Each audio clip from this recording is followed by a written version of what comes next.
أعوذ بالله من الشيطان الرجيم. بسم الله الرحمن الرحيم. ألف لام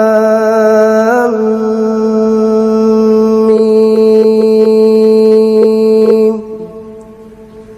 ذلك الكتاب لا ريب فيه